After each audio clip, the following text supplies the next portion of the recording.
All right.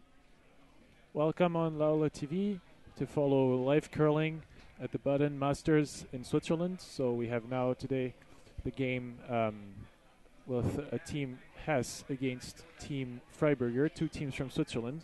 My name is Roger Golka and I'm with Nicole Strozak. Hello, how are you doing? Hello, Roger. Yeah, hello and welcome back to the Curling Champions Tour. Today we're featuring the Baden Masters. It's the first men's tournament on the tour. Maybe just a few words about the models. It's 20 men's team competing here. They're playing within 4 groups, 5 teams each, playing a round robin, 8 ends plus extra ends, and we're now at the final game of the round robin stage. Yep. So there are 4 groups of 5 teams, and in our group there, we have Hess with 3 games played and 2 victories, and Mario Freiberger with 3 game plays and 3 victories, so an unbeaten team who's leading the group right now. So it's going to be a very interesting game because if Mario Freiberger wins, well, he is sure to pass. And Hess must absolutely win this game if he wants to make sure to be in the 2 first of the group, the 2 first of the 5 who qualify for the quarterfinals.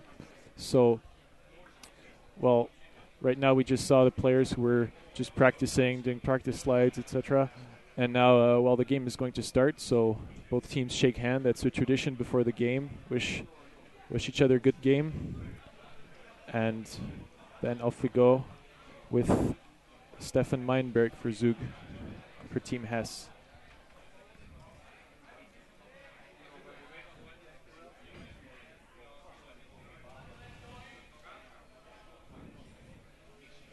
All right. So we will see how the 2 teams will start this game. It can be interesting. As we see, Team Hess seem to want to play guard.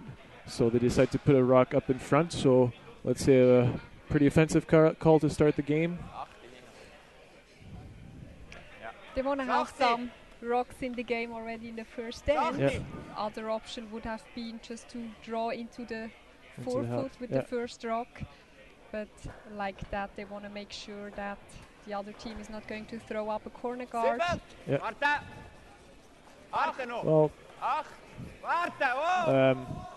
Well, the rule in curling is that the 4 first rock thrown in the end cannot be taken away. You have to wait until the 5th rock. So that means that every team throws 2 rocks before they can take any rock in front of the house. So there we see they bumped that rock in the house, but they didn't take it out because they're not allowed to. I didn't quite see what the call was. I would guess though it was a come around to play around the center guard. The stone curled too much, I would guess, and that's why it basically pushed it up into the house. So actually Zug in a pretty good situation there to start the end. They have got a center guard, a rock behind it. Like we were saying before during the previous game, it's always good to have rocks blocking the center when you don't have the last rock, and Team Hess here in red don't have the last rock in the first end. So every team throws 8 rocks per end. So there's 4 players in each team. So every player throws 2 rocks. And of course there will be one team who will throw the last rock in the end, and this team's got a big advantage on the other one during the end because they've got the last word. Either they can save a bad situation by scoring 1 with their last rock, or they can add some additional points and try and score more than 1. So score 2 or more. That's what you try and do when you have last rock. When you don't have last rock, you try and stop the other one from scoring 2. Try and limit him to 1. And if maybe a good situation occurs, then you can steal a point and you score without the last rock.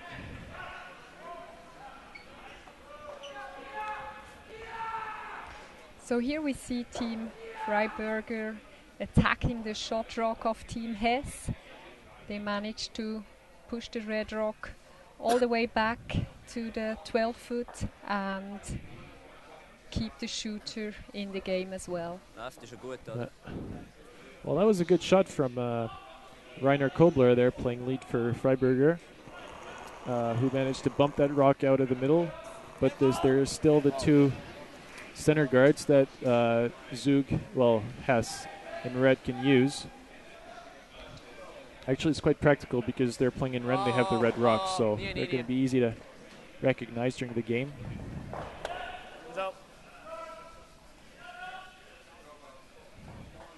So right now, Hess taking no risks, no attack, no drawing behind the two guards, but just taking out the rock that is in the house to stop Mario Freiberger from scoring more than one. And now Freiberger playing the takeout game.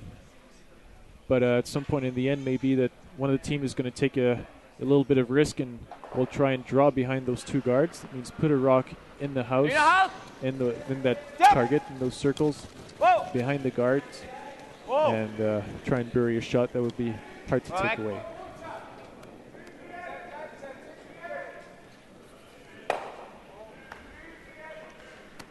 The takeout didn't curl enough or was played a bit heavy, and just managed to remove the shot rock of Team Hess, but the shooter was rolling out. That gives now the chance for Team Hess to use their center guards. Actually, it's a nice double center guard to draw around it. Optimal would be to draw fully in the top 4 foot. Yep. So this is a good occasion for Hess there to take, let's say, the ascendant in the end. A lot of sweeping. So when the players sweep the rocks, for those who have never seen curling and who don't know how it works, as you can see there, the rock doesn't have a straight trajectory. We say it curls. That means it doesn't go straight. It takes a curve, because when the players release the rock, they either turn the rock into a direction or the other, and then the rock, just like a football, will just take the curve. And so when you sweep, the rock will go a little bit further, and it will curl less. So it will take the curve less. So you will see now when the player throws the rock, he will just give it a little twist at the end before letting it go. See? A little twist. And that puts the effect on the rock that will make it go either one direction or the other. This is a pretty good shot, I'd say. Pretty good because it gets rid of the rock in the house, but there's still center guards in play. So that is why Team Hess is immediately attacking again. It's basically what he wants. He wants to have a center guard without the hammer. He has the center guard. It's one of the opponent though, but that doesn't matter so much right now. So he's having a second chance to draw behind it and bury in the 4 foot behind the center guard. It's the first rock of the third player, Yves Hess.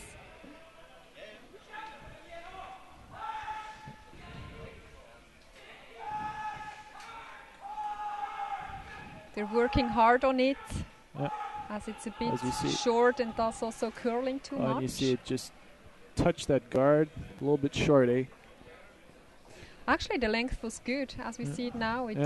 Even though it touched the guard just by a bit, it came all the way down to the 4 foot. That's true, actually. So they were sweeping it for line. Yeah. But, so actually now it's a pretty good chance for Freiberger to hit that red rock and roll behind the guards there. He would be in front of the tee line, which is always a good position to be in when you're playing. You know, you want to have your rocks in front of that line there, cutting the house horizontally, that we call the tee line. It's better because the other teams will have more difficulty to use your rock. If they want to be shot, they would have to push it back all the way, as if when it's behind the tee line, you just need to freeze on the rock. It means just stop in front of it, and you would lay shot. That means closer to the center, and you could use that rock as a protection. So he had a little roll on the outside. I suppose Hess will try and roll back on the inside behind the guards.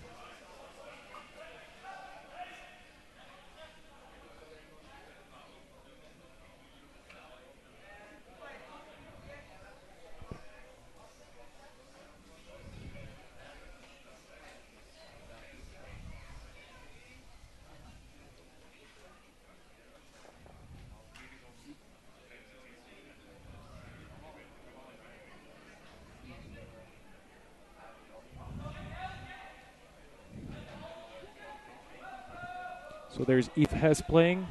We have two brothers in that team from Zug. So Pascal and Yves Hess. Pascal being the skip. Yves playing third. That team actually did a pretty good result last year, finishing second at the Swiss Championship, losing very close final to Jan Hauser. Sorry, name was escaping. Yeah, that's right. Yeah. They played a really nice Swiss Championship. Team Hess. They were finishing top 2 after the round robin. Lost the Page 1-2 game against Hauser, actually on a pickup. Yeah. So that was a bit unlucky. Then won the semi-final against Team Michel, the team who we featured this morning, and played a great final against Hauser, losing in the extra end. So they really played a good final. It was really tense. And, Hess was in the extra end. He didn't have the last rock, and he was drawing to get the point. He had actually, I'd say, he just had to draw the 8-foot, and his rock suddenly stopped and in front of the house, and finally, Tony Miller, who was playing with Jan Hauser, didn't have to throw his last rock, and they were Swiss champions. So it was just too bad because it was a really nice final, but they did force Hauser to throw their last rock, which would have made the game made it more interesting. But anyway, they're still actually quite a young team, and they're very solid, and they're there since quite a while now, and playing some really good curling. It's the same lineup with Team Hess as last year. They had a rechange in the team last year on the vice skip position. Before the third player was also vice skipping, and they changed that. Now it's Florian Meister who's on the vice position role, but still playing second. And I think that's working out quite good. Yeah, no. So, by the way, if you have any questions or comments, you can write us at live@curlingchampionstour.org, the address that you can see at the bottom of your screen. Don't hesitate to send us any comments, questions. We're really glad to answer the questions. You can also use our Facebook page at Live Curling on laola1.tv. You can also ask questions there. So whatever you want, just don't hesitate to write to us. We will just answer your questions live. And we're looking forward to having any comments or questions.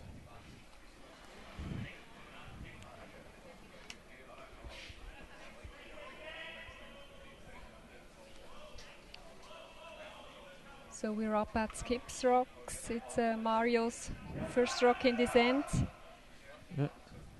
Aiming for a double takeout and maybe even rolling behind the corner guard. So here's Mario Freiberger throwing fast weight takeout.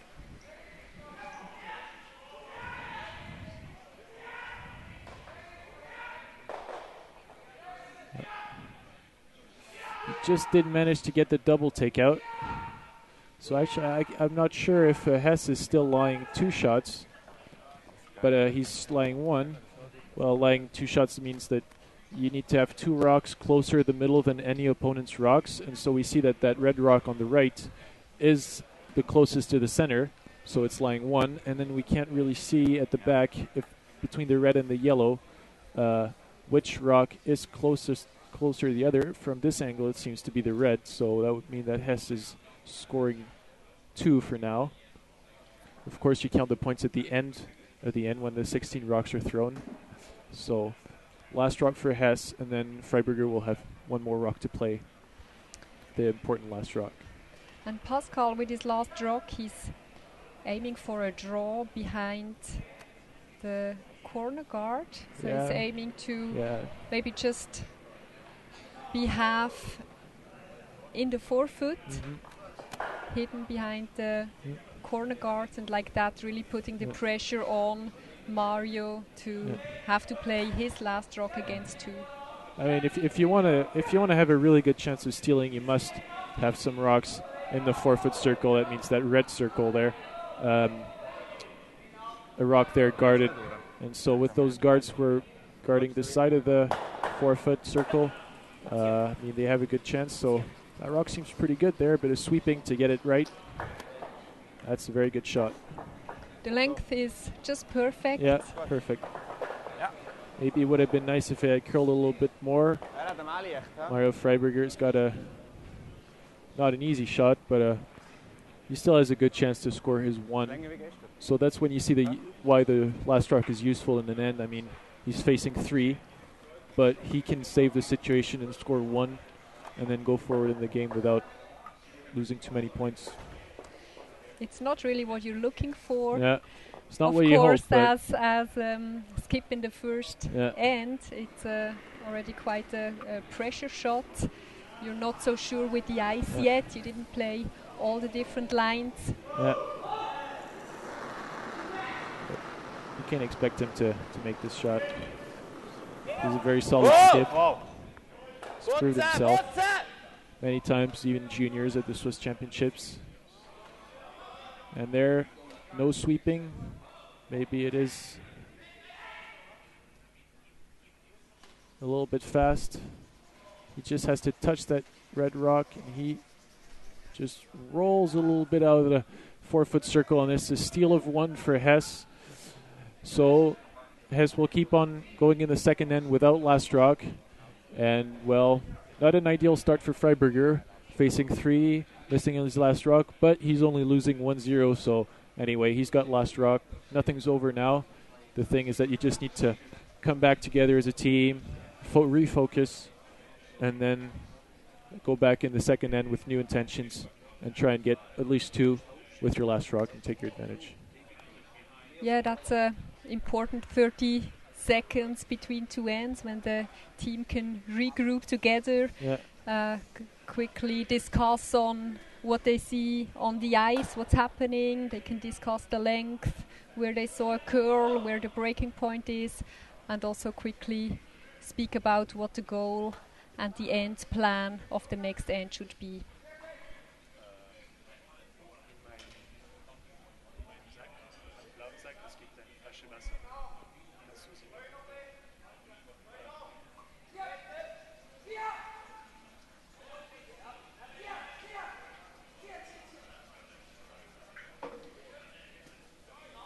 So Team Hess, as they stole the first end, they're opening the second end,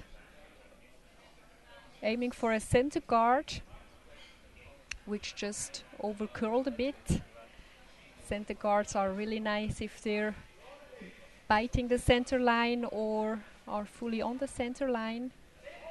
The reason why is that they just produce most of the pressure. If you're hiding a stone afterwards behind it, it's going to be nearest to the button if possible.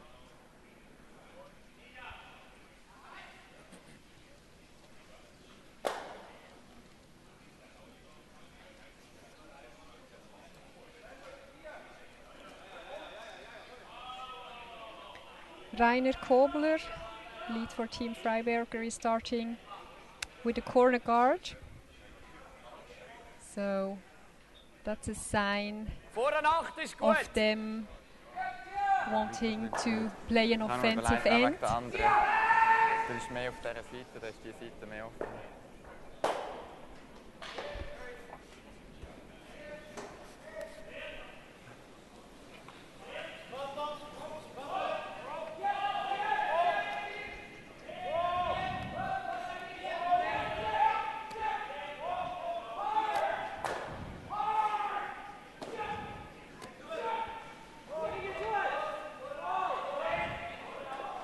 So hard sweeping there on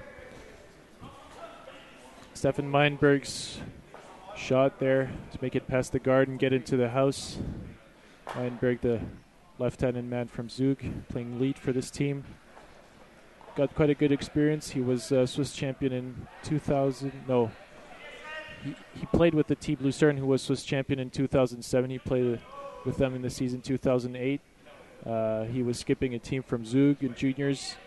And now he's been playing lead for for this team for, I think, 2 years now. And he is actually, he's a very, very solid lead. Always gets his rocks usually in front of the tee line, and very good player. It's always good to have a good lead to start your ends, you know, properly, right? You always have a big advantage on other teams if your lead plays really well. Yeah, the lead player really is defining the strategy. I mean, if you ask for a center guard and it rolls into the house, then your whole end plan is getting mixed up. So it's really important to have a solid lead, especially strong, of course, on playing guards, on playing draws, on playing soft peels later in the end. But typically a lead player needs to be very solid on the weight. I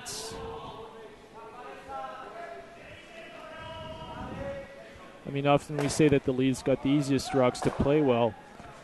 He usually never has, I mean, he usually just has to draw the house or draw in front of the house. But I mean, where he places his rocks at the start of the end, just like you said, defines a strategy. I mean, if the skip wants to play offensive, he will want to throw a guard in first. And of course, if your lead never manages to put his guards, then you can't play offensive, and everything is messed up. So what you really want is your lead to be nice and solid, and then if ever your lead plays better than the other team, you always start the ends better, and then your second's got an easier life, and if your second's got an easier life, he's got easier shots, and so he'll play better, etc., on your third, etc. So it's very important to have a good lead who starts well the ends for you. So like we see, the situation is actually pretty good now for Zug. He's got that center guard, that rock well buried behind, very difficult to get out for Freiberger. And now they're just playing on the side, maybe trying to hit and roll in.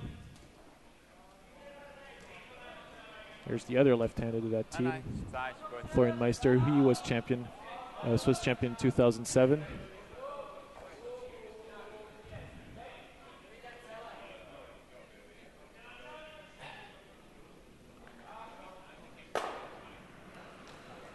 And he hits and rolls out.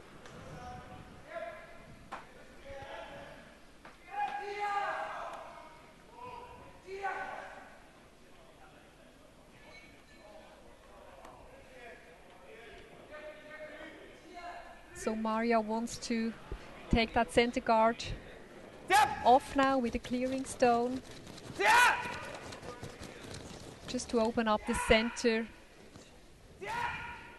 to make sure not another steal is going to be possible for Team Hess. Didn't quite work out. He wanted to have his own rock also out of the 4-foot zone, meaning to roll further open to the left side, staying as a corner guard.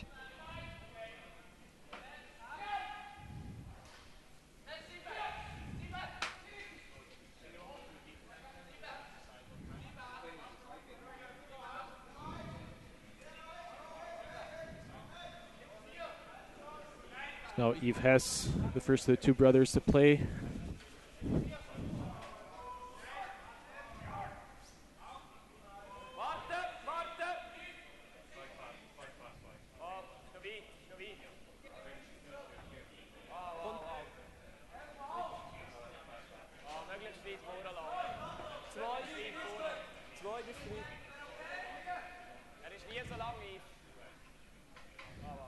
So he's playing another guard to cover the shot rock in the house and to keep up the pressure. Once again, actually very classical strategy, you know, keep the center blocked, annoy the opponent skip who has last rock and who is trying to get himself an open shot for his last rock, if possible an open shot for two at least. Right now things are not looking so good for Freiberger. He needs this player there to open up everything by playing good double clearing. So Sven Eaton now playing for Freiberger.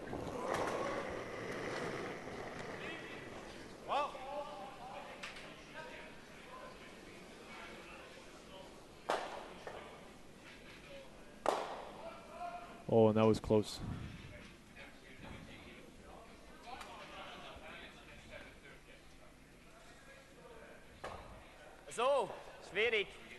geht schon, aber es ist nicht einfach.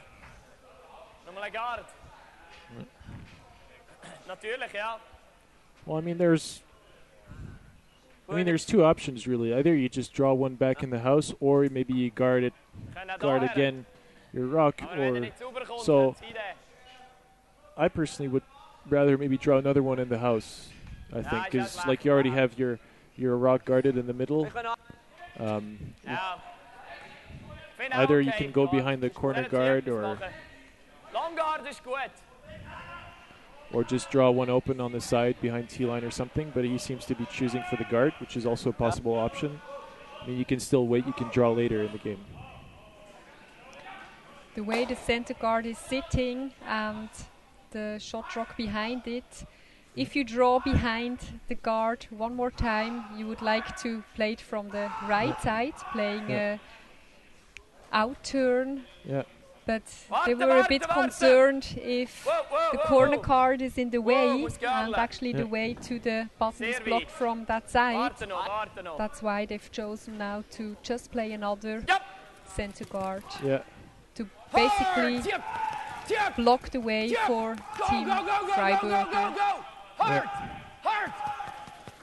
Well, actually, their center guard actually being reasonably close from the house, it leaves Freiberger the chance to make a double. So putting a guard in front is actually not a bad idea. I mean, there's still the two skips rocks to be played. So now Freiberger is going to go for the double takeout on the guards and roll out. If he's lucky, he might even get the 3, who knows. Then you go for the 2, and maybe if you hit them well, you get the 3 out. So Sven Eaton, another peel, a fast rock to be played.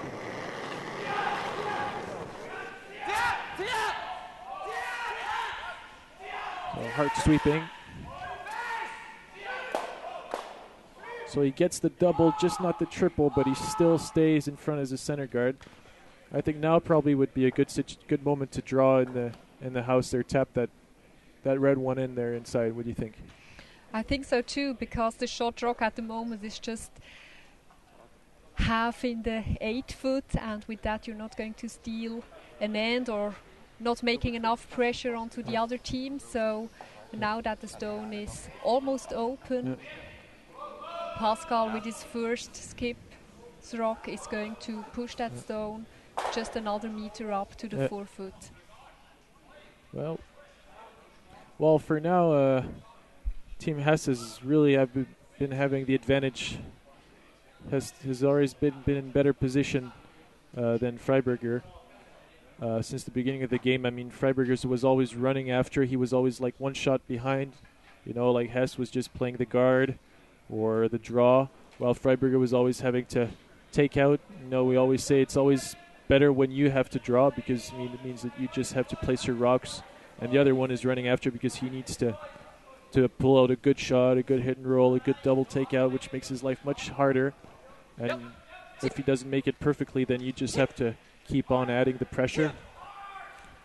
So another guard right now, finally, has been decided. Well, I think that now Freiberger doesn't have the choice, but he has to draw somewhere in the house now behind the guard. It's actually not such a great shot, I would say. I mean, like, because you really use this guard. I think it was just short. I think they wanted to play the tap into the 4 foot. That's what they seem to be calling at the start, at least. Was just coming out a bit short. Because now, like we see, Freiberger is going to be able to use this guard. He could even go behind the first red guard and behind the second red, because that red in the house is not very deep inside. It's reasonably easy to be closer to the center than that rock, and if Freiberger now just draws his fine, he just needs to have the right weight, the right direction, and he can be really, really well tucked in. Even if he's a little bit behind T-line, it wouldn't matter that much. He has to play a new line with his draw. They haven't played so far outside in that end. So that's always a bit tricky at the start to know what is the weight there. Is it maybe still a bit harder than in the middle where they played already a lot? Yeah, it's always a little bit trickier to play on the sides because you play less often on the sides. So the pebble, so those little drops that you put on the ice before the game are a little bit thicker, and the ice might be a little bit slower, so sometimes you have to throw a little bit harder when you're on the sides. Well, then again, they're a good shot, I'd say, from Freiberger there. He's behind the guard. He is forcing Hess to play a difficult shot, and he actually has a good chance for 2 now. Absolutely, it was a very nice draw from Mario. Also very good sweeping. The judging of the stone was perfect. They basically have it where they wanted it. It could have been a bit deeper, that it curled maybe just a bit more, but it's a good result. Yeah, he's at least what's important is that he's completely buried behind the guard, forcing Hess to throw a delicate weight, get the curl right, everything.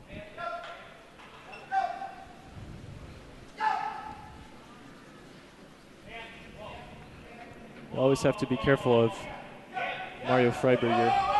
We've been used to see him always. I mean, I remember when I was playing him in juniors, like we were having great situations, and he would come up and do a triple, make the perfect draw, the perfect freeze. That's why we called him Super Mario. And there you go. Pascal just a bit heavy or wide on his hack weight stone. So, well, I mean, as you said, now there's a chance for a 2. Yeah. It was a turning point with Pascal's first stone, which was just too slow, staying as a guard and giving the opportunity to Team Freiberger to make a nice shot coming into the 8-foot and basically turning the end around. So he's just going to play exactly the same stone, same line as he played before. They know their split times there now and the weight, which makes it a bit more easier for the sweepers. And it just needs to be fully in the 8-foot for a deuce. Just played there, he knows the line, he knows the ice. Yeah, he's just played here. He knows the line, he knows the weight. So, should be a routine shot. Just have to throw the exact same rock. It looks a little bit faster than the first one, maybe. The sweepers don't seem particularly convinced, but it just sticks in the 12-foot, the 8-foot, sorry. And here's the 2. Here's the Super Mario effect. So there you see. If the advantage when you skip is that, you can be in a bad situation like there. And one mistake from Hess, that rock was much too short. And then those 2 good shots are from Mario. Actually, 2 mistakes from Hess because his first guard was too short. And then his hack weight went straight by. And Mario Freiberg can score 2 with his 2 rocks. And that's sometimes what you expect from a skip. I mean, sometimes to pull out the good game. And I can tell you Mario Freiberg is really good at that. And now Team Hess has to just regroup, rethink, and anyway, they were having the advantage. Now they finally have the last rock, so they were always better in the end. So now if they can be good in the end by having the last rock, they'll be in a good situation. So we're going to present you the 2 teams. We've spoken about them already, but here now with all the information and pictures about the different teammates. Stefan Meinberg being lead for Team Zug, Florian Meister second, and Y skipping, as we said before. It's pretty interesting because usually it's the third man who goes into the house when the skip throws, but in this team it's Florian Meister, and here's Yves Hess playing third for this team, one of the 2 brothers who like Zinedine Zidane. That's a good choice. I like him too. And he likes Roger Federer. That's also a nice choice there. Pascal Hess, skip. Unlucky finalist last year at the Swiss Championships, hoping to do better this year, playing also the European trials to qualify for the European Championships. They will be playing against Team de Cruz from Geneva and Team Michel that we saw this morning. And new on the team is Mark Brücker. He came in as coach for this season. Mark himself, a very experienced coach. He has been a long time in the ladies scene, coaching Lucia Ebnöter first and afterwards Team Miriam Hess. And I think he stopped coaching the ladies after the Olympics in Vancouver, took a short break, and now he's back in the men's events with Team Hess. Nice to see him back, and I'm sure it's also good for Team Hess to have let's say full-time coach. They were having a few coaches helping them point by point. Martin Sürer was in there last season. Yeah. And with the high goals they have this year, we're looking forward to see how they're going to do. Yeah. Well, they surely will progress this year. They're having the experience now. I mean, they played one final. This team also was playing Team Hess with Florian Meister, Stefan Meinberg, and Pascal Hess were playing in the Universiade tournament, so they also have some international experience. And they won actually a silver medal at the last Universiade. They lost to South Korea in the final. I remember seeing resumes of that final, and actually they were in a really good situation in one end, and the Korean guy made an unbelievable shot to score 3 or 4 or something, and that was the turning point of the game, and they never managed to catch up from that shot. So well played from the Koreans, but still you have a silver medal. I mean, you're still happy in the end. So they have experience now. It's just up to them if they want to win a final now. Yeah, and to develop them further with team skills, with tactical skills, technical skills. Curling is a sport where a lot of different dimensions are counting. Yeah. Nice shot there. Close to the guard there.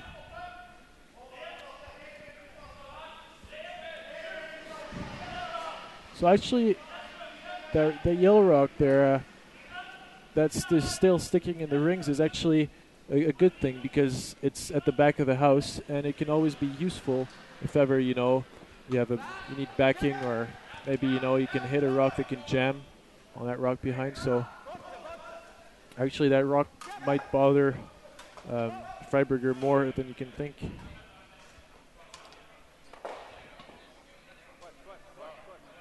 Here they avoided it. So actually pretty good shot there. Avoided the jam and rolled to the side. Now Hess trying to play on the other side. Okay. Trying to raise T-line weight.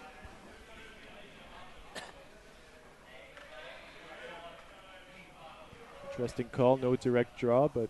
Yeah, I was wondering, does he think there's not enough draw to come around from the outside? And because I would say it's the more difficult shot to promote that. I personally just draw directly after. Maybe it's maybe the ice is a bit straight on that side, so maybe it's easier to push. Who knows?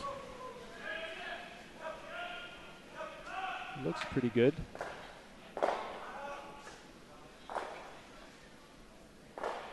A little bit fast, but pretty good shot. I mean, he's lying one and he's in front of that yellow rock, so it's not too bad.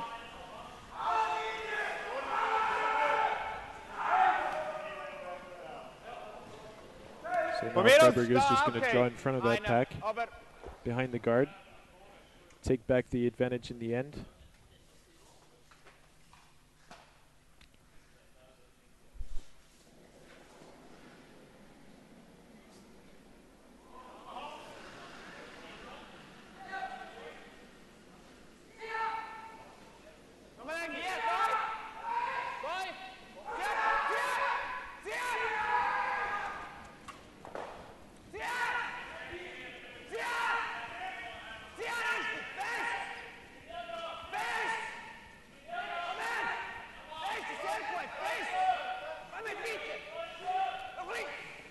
So hard sweeping, but they just didn't manage to get the rock as far as they wanted. Good line, though. Yeah, they had to be shot, actually, because now with that rock there, it can bother them now if ever Hess manages to, if he ever manages to draw one behind there. He's going to be really good in that end right now.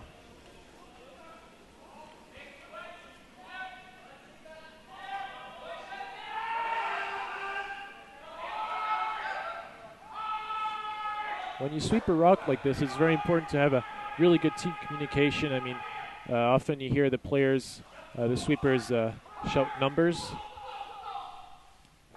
numbers because teams usually divide the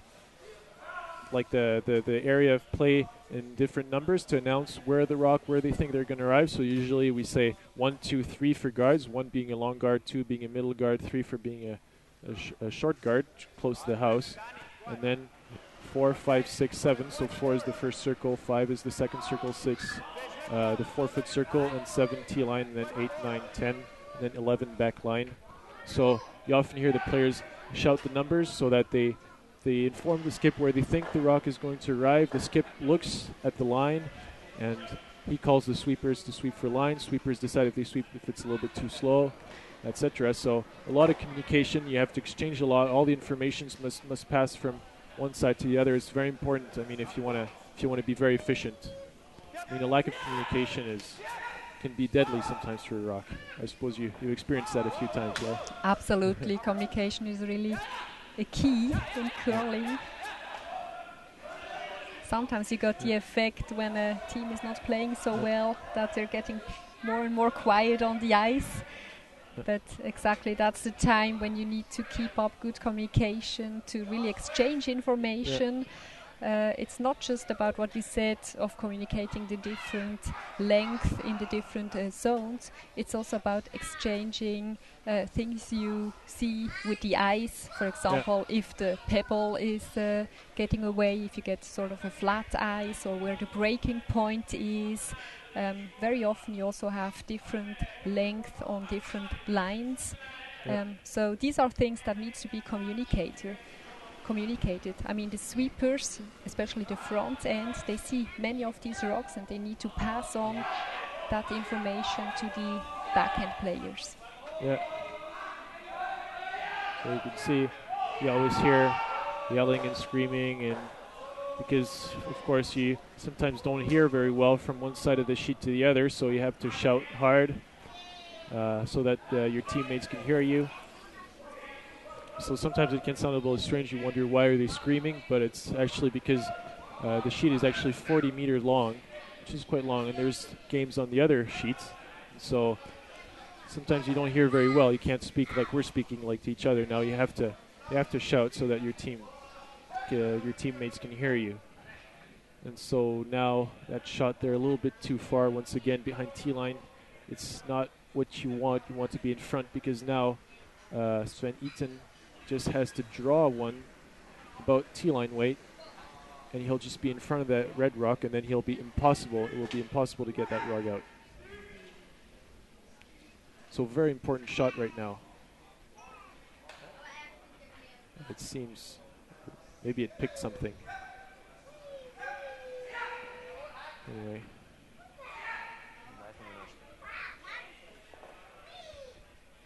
Yeah, that didn't work out.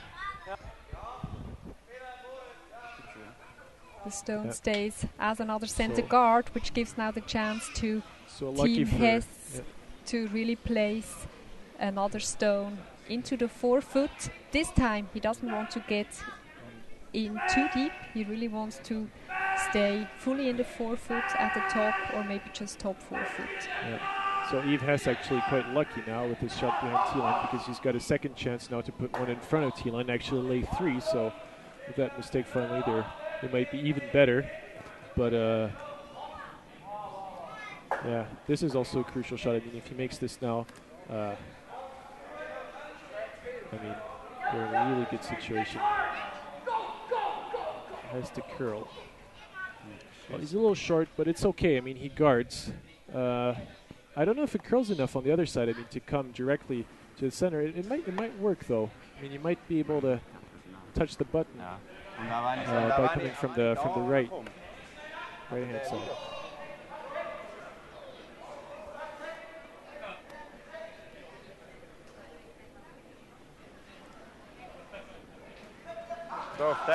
Yeah, I would say the stone of Team Hess sort of was a plan B stone. It was better to be short in that situation than long. because short means at least you can still work with that stone, and it's also basically covering the path to the short rock just to follow for Team Freiberger. So they're looking at the double takeout now. Yeah. Mario likes those kinds of shots. He usually gets them pretty good, so we'll see this time. I mean, if he chooses to do that, so apparently he does.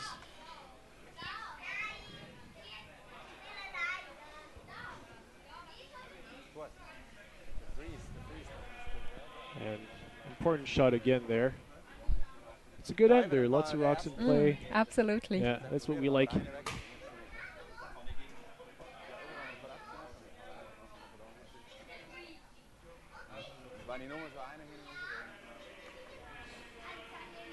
And once again, we can see still Hess having the advantage in the end, like since the beginning of the game. But this time he has last rock, so this time he can actually use that advantage he has in the end. I mean, this sort of domination he's having.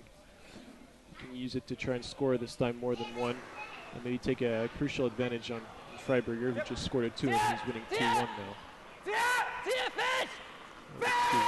A lot of sweeping, very lots of weight. Looks pretty good. Pretty unlucky there. He really just missed by nothing. Yeah. Well, sometimes you just hit not even a centimeter more on the left, and it's an absolutely perfect shot. So it really, it comes down to not very much in the end, but that's what curling is also. Yeah. So he ended up with the jam, which now leaves Pascal again with the same good situation as before. Well, I can just place the same rock again now. He wants to be a little bit more in the house. I mean, if he can bite the 8 foot, that means the white circle there, half buried behind the guard. I mean, there he's just perfect. I mean, that would be a great result because then there's no double for Mario. No double. And just leaving him with a very tricky draw. Freeze.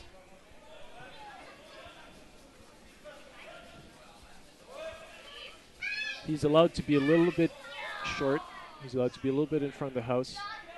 But he cannot be long and wide, that's for sure. Otherwise, he can leave Mario double. Looks pretty good, the sweepers. No, maybe not. A little bit wide. Let's curl. Yeah, oh. Good shot. So Pascal is probably concerned that there is a double. Yeah. It would have been better if just a little bit more to the right. I mean, if it fell just a little bit more. I think that's what he was expecting. He was looking at hoping for it to curl a bit more. But the shot is already not so bad. I mean, the double is probably there, but it's difficult. Super Mario playing, though. Can always expect him to make those kinds of shots. But still, Hess is in a good position to score at least 2. Because even if he makes the double, he might roll out and Hess would have a draw for 2. I don't know if a triple could be possible. You can see those 3 red rocks more or less lined up.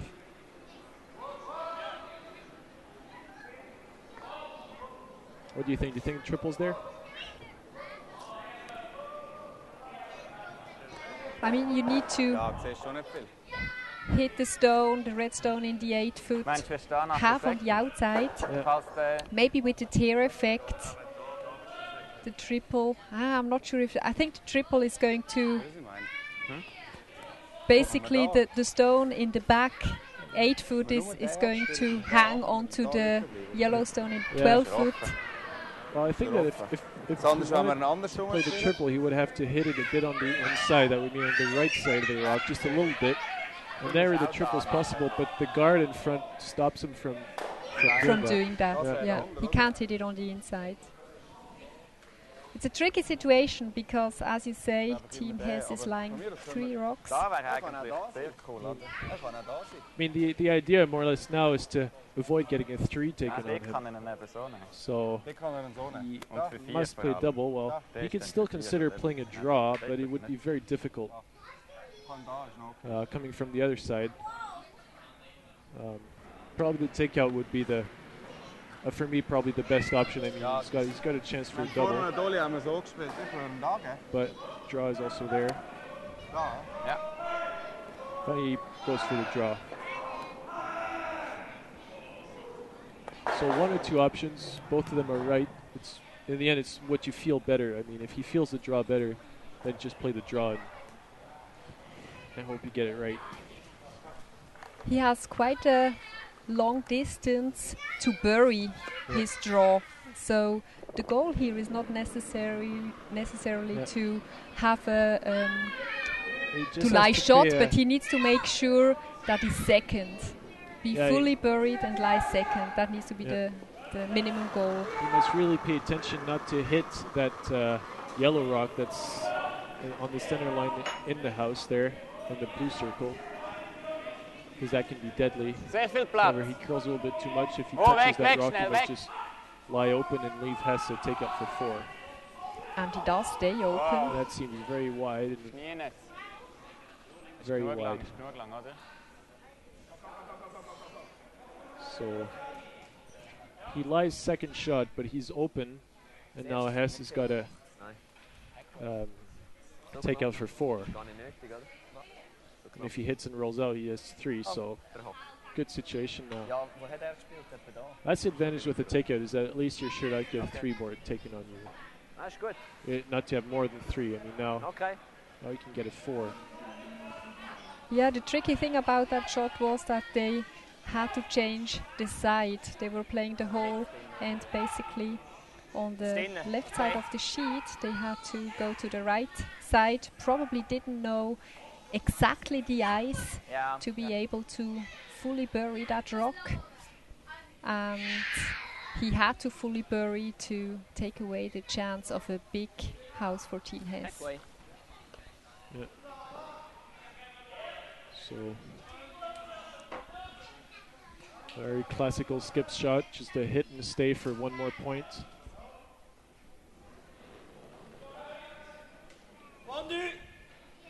So just throw a takeout, not too hard, to make sure you've got your sweepers. I mean, he's got space. No sweeping. A really nice weight, really control weight, hitting it on the nose. Not too fast. Fast enough so that you can control it, doesn't curl too much. And not too fast, not so fast so that it can curl a bit, and then you can use your sweepers. So the faster you throw, the less your rock is going to curl. So if you throw it really, really fast, I mean, your sweepers are useless because, I mean, it's not going to change much. But if you throw a little lighter, I mean, you can always control it with your sweepers, and that's very important if you want to play those kinds of shots. So Team Hess is taking the lead, 5-2 after 3 ends. Team Freiberger back with the hammer. Yeah. But I'm sure they have a few things to discuss about here in the little break between the 2 ends. Yeah. So finally a few words about Team Freiberger as well. Lead is Rainer Kobler, 25 years old. He came from Team St. Gallen Baer. It's basically 2 teams joining together, Team Limmatal and St. Gallen Baer. Pascal Eicher, he played, I think, before with Mario Freiberger. He was playing in juniors with Mario Freiberger. Yeah. And Sven Eaton, who's the oldest player of the team, 27 years old, and Swiss junior champion. And Super Mario Freiberger, who was Swiss champion, Swiss adults champion. He was replacing in Team Pescia, who was playing with Hurleyman. and they had beaten Stöckli in the finals, so he was Swiss champion. He also lost the final Swiss championships in 2009 against Team Bergdorf, and he was playing at that time with Pascal Eicher. And Jean-Pierre Rucce being team coach. He also joined in from St. Gallen. So as I said before, it's basically two teams, Limmatal and St. Gallen joining together and playing for Curling Club Zug. So it's actually a derby we see here. I was going to say, yeah. Both teams are playing out from Zug.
Das 8 mehr nicht, hä?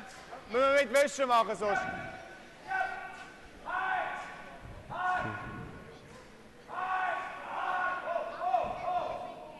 So the end has started again with a 3-point lead now. So Hess will just play in the house. While Freiberger will just try and play corner guards, try and get a 2, come back in the game. Your strategy when you're 3 points down is that what you want to do. So you have last rock, so you want to score 2. And then you force the other one to score 1, and then you take last rock again the next end and score 2, and then you're tied again. So that's what they'll try and do, is they'll try and score 2. And then see what happens. And as Team Hess is having a lead of 3 points, they're more in a defensive mode now. They're going to attack basically all the rocks from Team Freiberger. Now either removing the corner guard or hitting the stone in the house. They're passing the guard, so they managed to hit the rock in the house. Very good shot. Very good shot, and I think played in a good way. They had to make sure they're going to do one or the other. Yeah. And with the weight they played, that would happen.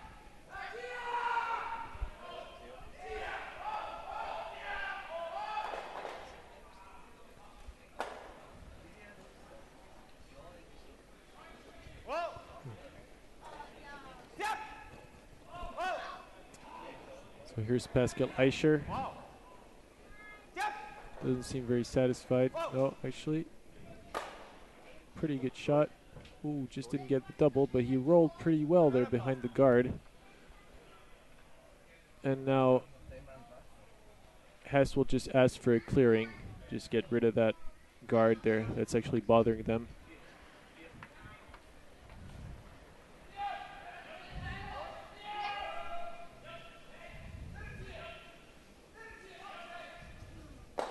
Yeah, this time he really is going for the corner guard. Yeah. So now usual defensive strategy, less rocks in play possible. Well, Mario Freiberger will ask his players to play more complicated shots, maybe play more guards, get more rocks in play, try and complicate the situation. But now he actually has already 1 rock in the house. He can play a takeout on one of those 2 rocks there and hopefully stay, well, actually have to stay, and have 2 rocks in the house. And then Hess will just hit one of them. And then maybe if ever Hess rolls out, then he can attack that second red rock at the back and have a chance for 2.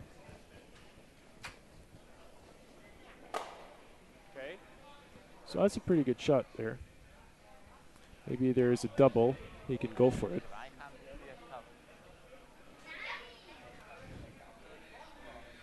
But he must either do the double or stay in the house. If he hits and rolls in front also, that's pretty good.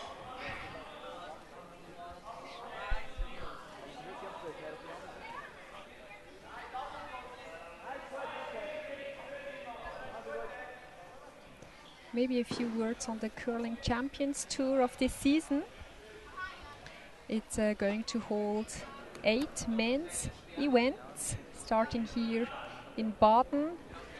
Afterwards, in September, also the Radisson Blue in the Oslo Cup in Norway is going to be part of it. Then we have the Swiss Cup in Basel, Champery Masters. Afterwards, in Scotland, the Edinburgh International Curling. Another event in Scotland is the Perth Masters. And then we have the German Masters in Hamburg. And the final event will be the CCT final in St. Gallen. So quite a lot of nice and interesting events all over Europe in the men's competition. And particularly those 4 events in Switzerland that will all be broadcasted on Laula TV, so that you'll all be able to follow on internet and at home and stuff, and you can see the curling wherever you are in the world. And maybe just to mention again, you can also ask questions and make comments. You just see the email address on your screen. It's live at curlingchampionstour.org. We're happy to answer them. Or as well on the Facebook site of Live Curling on Laula TV. Yeah. So actually we've seen quite a change in the end there. A big miss by Yves Hess, who jammed the yellow rock in the center with on the red rock at the back, and now suddenly things can go really fast in curling. I mean, you can be in a good situation, you know, the other guy makes a good shot, you miss, and you can be in a really bad situation. And now Hess is facing 3. No easy double left, so now he has to hope that Freiberger, there's a miss on Freiberger's team, maybe because now there's a 3-ender that's showing up there for Team Freiberger, who would be catching up on Team Hess. So it's important here for Yves Hess to stick in the house, which he does, but he doesn't lie shut, so Freiberger can just draw on it. Yeah, he's not even second shot. So Team Freiberger lying with 2 and having the chance now to position a nice third rock into the rings. Yeah, for the first time in the game there, finally Freiberger is the one running ahead there, and Pascal Hess is the one running behind. Always one shot back, you know, like you see. They just have to draw in the house, and the other ones will just have to take it out.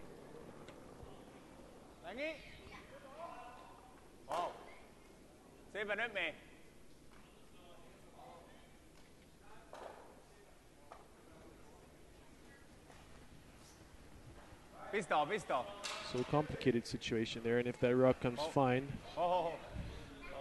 if ever he managed to freeze well, he just needs to lie in the house shot. Once again, no easy double. Very well placed rock in the end. And Hess in trouble.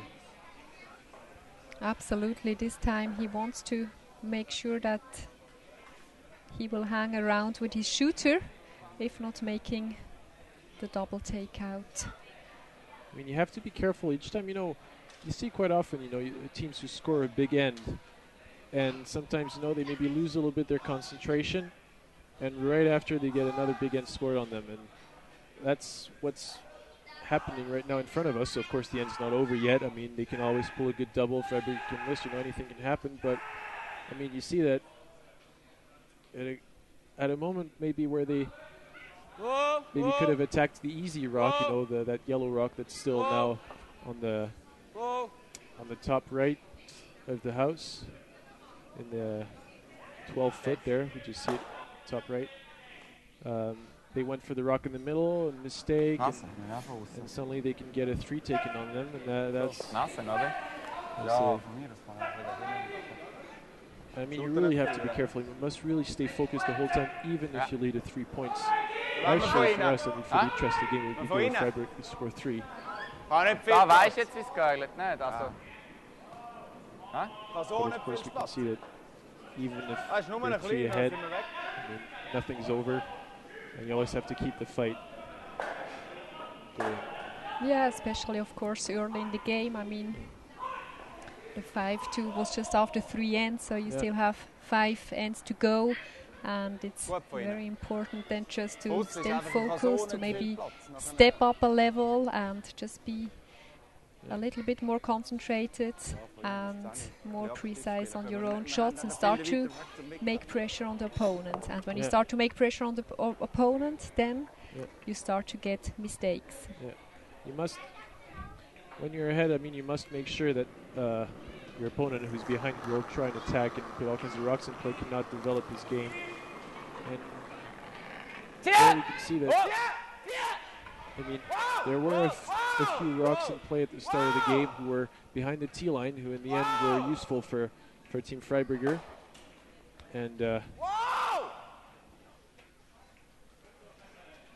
even though there weren't any guards, I mean, they managed to use those rocks. And now they lie 3, but their situation not as perfect. Hess having actually possibly for a triple there. Difficult, of course, but makeable. Would be. Now it's a crucial shot. I mean, if he gets a double, only 2 taken on him. Actually, I think I would be satisfied at that point at the end.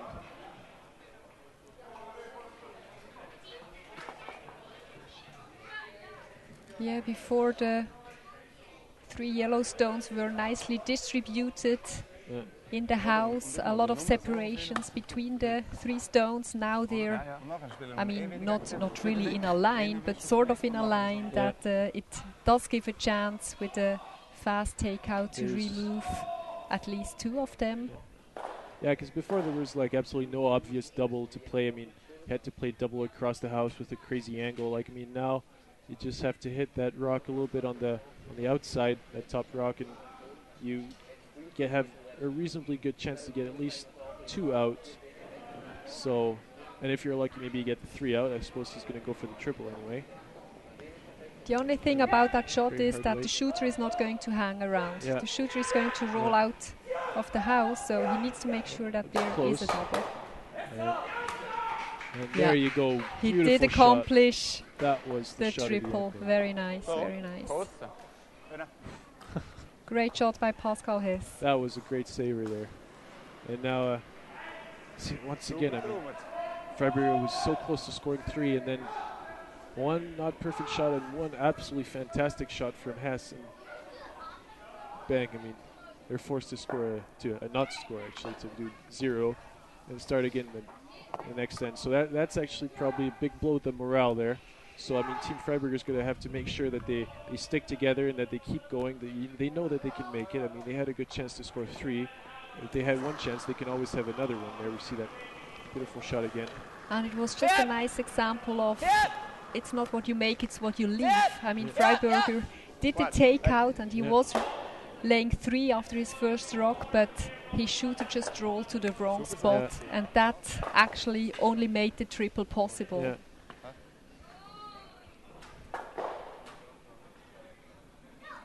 So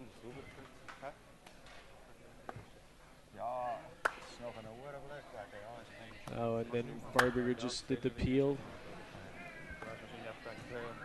And finally, difficultly, but he made it. I mean, Hess managed to not get scored more than 1 blank end. So that means that Freiberger is going to keep the last rock in the next end. So only 4 ends left to go, still a 3-point lead. I mean, it's a good for Hess, and he will just try and keep playing defensive. So, and hopefully not find himself back again in the situation he was in.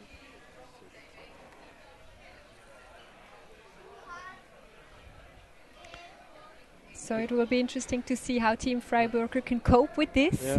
They had a good chance for a 2 or 3 in this end, but gave it away. And mentally, it's always an important situation afterwards. Can you regroup and keep on believing that you can make it again in the next end, and then maybe really get a 2 or 3 to get back into the game? So we're here commentating live from Baden at the Baden Masters. I'm Roger Golka, and I'm here with Nicole Strausak. And we are watching a live curling Team Hess from Switzerland, Curling Club Zug, and Team Freiberger, also Switzerland, also Curling Club Zug. So let's say a Zug derby there in Baden. That very nice curling rink. The first big curling tournament of the season. I mean, there's a lot of really good teams. I mean, who are present. I'm thinking about Brad Gushu, who's the Olympic champion in Turin in 2006. He's been actually quite a he's been there in that tournament quite often. He's won it a few times also, and I mean, it's always nice to have like great players from Canada coming. We also have Thomas Ulsrud from Norway, silver medalist in Vancouver, 2 times European champion, and many other world medals and European medals. So there's also Team Brewster, finalist of the last World Championships and finalist actually of the last 2 World Championships, 2 times losing against Canada in the final. This year actually quite dramatically in the extra end, where he had actually a shot to win the game. It was not an easy shot, but a makeable shot, and his rock just didn't curl enough, and finally they only scored 1 and went to the extra end without last rock, and Glenn Howard just had to draw the forfeit to win the game in the extra end. So still we have some really top level teams, and Trub Booster playing with David Murdoch, who's actually a living legend of curling. He's represented Scotland many times at the Worlds, at the Europeans, also at the Olympics. And we also have Niklas Edin playing. So Edin there on sheet 1.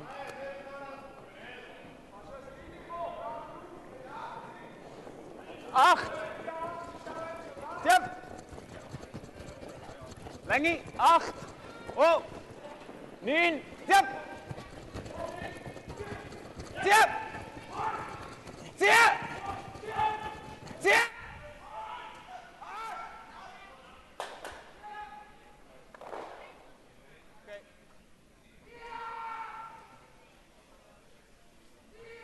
So we're just going to update you on the scores on the other sheets. On sheet 1 we have Team Edin of Sweden playing Team Lang from Germany. Yep. These teams are actually in the same group as our featured game, and Edin has taken the lead after 3 ends, 3-1.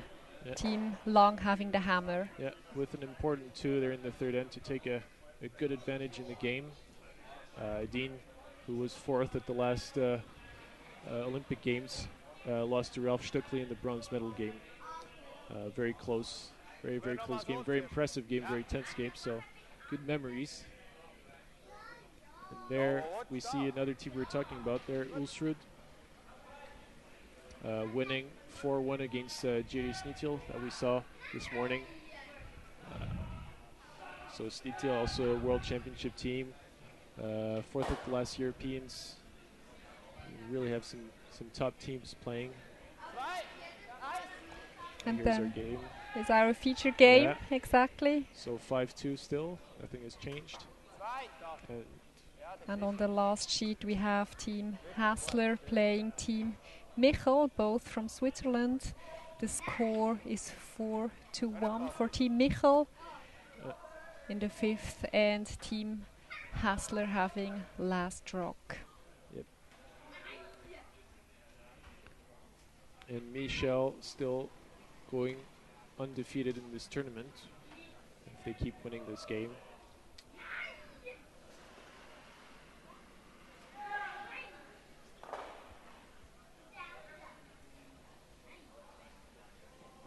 And now back to our featured game. So, interesting situation there in the middle of the house. And 2 red rocks are scoring right now, but that yellow rock in front is actually pretty well placed, I'd say. Not perfectly placed though, because it's a bit too much at an angle. But I mean, it's in front of those 2 red rocks will probably be removed sooner or later. Now, Freiberger like regrouping to choose what shot they're going to decide in the balance of the game. It's apparently an important shot that they're going to play, so they want to do a team decision. Yeah, you don't have that too many times within a games.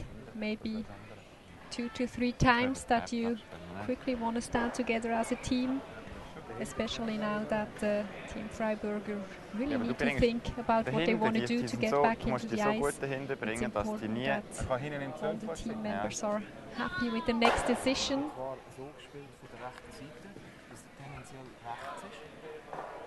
So they're discussing the different options that they have. Of course, they could keep on playing another corner guard. Or they could start to move around the stones in the 4-foot. I don't know. They do want to have rocks in play, so they're for sure not going to play heavy weight. If anything, they're going to tap these 2 red rocks back to the back 4-foot or 8-foot. Well, it's Pascal Eischer's second shot, so it's still reasonably early in the end. So at that point, you can still maybe play corner guard, or just a sip. I didn't see what the call was. Apparently, they decided together. They need to show what it was. So anyway, they're going to be playing on the middle. Maybe that they will freeze. Hard sweeping there from Rainer Kobler and Sven Eaton.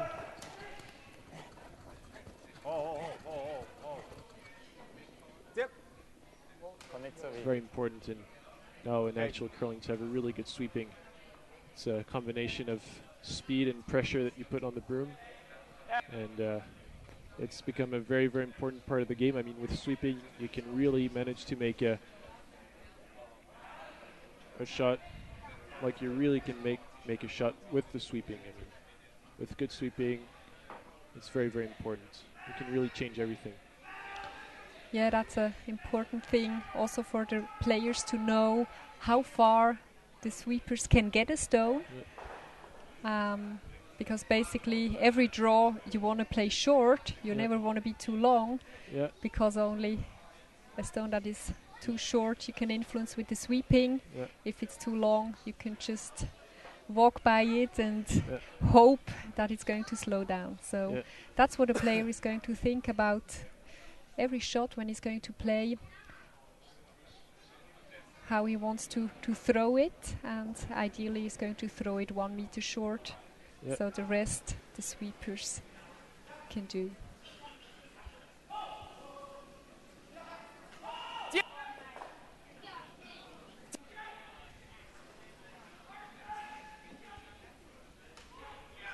So Team Hess does want to remove that yellow stone from the control zone. They do that nicely, and as we see, they also want to roll out with their own stone. They don't want to have too many shots lying around in the house. Being up 3 stones, they want to keep the game quite simple, and that's why they play the clearing, rolling out with their own shooter.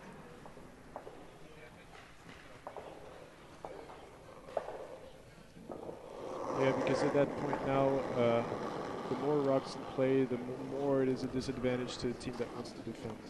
Wo ist er? Fehlplatz. Wo ist er? Warte. Bis da, bis da, bis da. Wow, wow, wow, wow. Hör.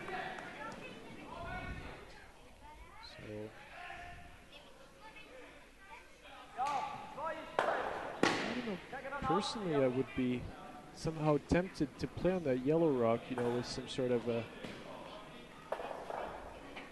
back house weight, you know, hit it on the right, and it would push the red rock towards the middle, and then it would be at the same height, would be a certain cushion, and your yellow rock would stay in front of those two shots, so and you would roll onto the side. I think that would be a pretty interesting shot there to play on that yellow rock. But apparently each player prefers to just play directly on the red, which is possible.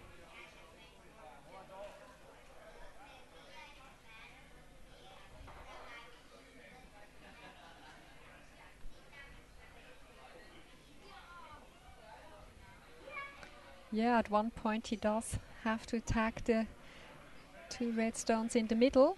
He has chosen to do it now with Sven Eaton's second stone.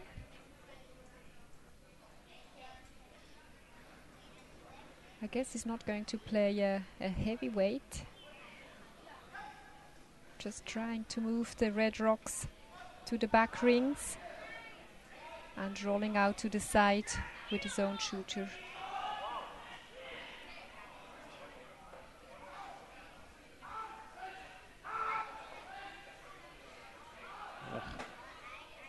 The stone was just curling a bit too much. That's not a great result, of course.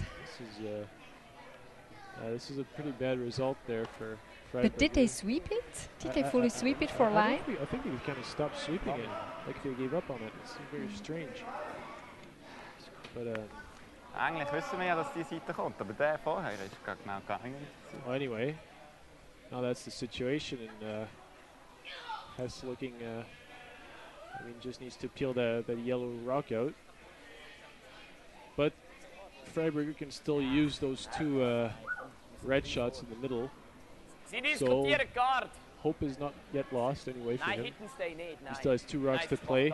And we saw before there he was not in a very good situation in the second end, and with his two rocks managed to score two. So, well, as Team Hess, they could also think about changing the strategy now and start to play a center guard and really going for the steal, because well, that could be a turning point in the game already if they can steal another point here. The center guard would be the riskiest shot, because if ever it's missed, then Freiberger would have a double. But if it's made, you get the steal. 5-2 up might be worth the risk. Yeah, I would have favored the center guard now. Yeah. Because there are not a lot of rocks left, just 4 rocks left. Yeah. Weg mit dem Shot. And knowing they leave a direct access, I mean, like Freiberger can come and push those rocks a little bit around and stay in front of them, and then it would be maybe impossible if he gets it right. It could be impossible to get this yellow rock out, but apparently he seems that looks like he wants to hit more than just bump. Maybe he's just going again for the zero. Be patient, you know. Still, after this end, there are 3 more ends to play. So there's Mario Freiberger in the hack.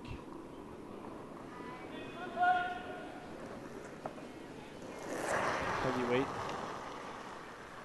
Very nice sliding, very nice release. Whoa! Whoa! Oh!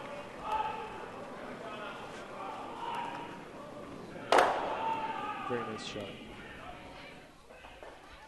So now it's looking like a blank end. Yeah. And Hess will try and make Freiberger's life as difficult as possible by just coming down to that rock there on the side, etc. If he freezes it well, who knows? Yeah. Yeah, I keep thinking about that first rock of Pascal in my eyes. He was in a very good situation there of putting real pressure on Team Freiberger by playing a close center guard. Because what is Freiberger going to do, you know? Well, yeah. Well, if you place a close center guard, even if you're maybe half, even if you guard them half, I mean, you force him to a difficult shot, and he would roll out if he wants to take them out. and then after you would have an open takeout. So I probably would have played the guard at that point, you know. And you know the ice, you've got good sweeping, so you've got the weight. It's the fifth end. Well, anyway, it wasn't wrong to play the takeout, but it was maybe a chance for them to close the game, like, you know. I just always think you also have to take the chance when it's there, you know. And even though he's leading 3 points, there was really a chance with low risk going for a steal, which, as you say, could basically just finish off the game. So, well, if he steals 2 now, I mean, well, which he won't do because he did play the guard. But if ever he had stolen 2 now, well, yeah, it would have been very, very complicated for Freiberger. But anyway, Freiberger's still patient. Going to blank this other end, try and get his 2 in the 6th.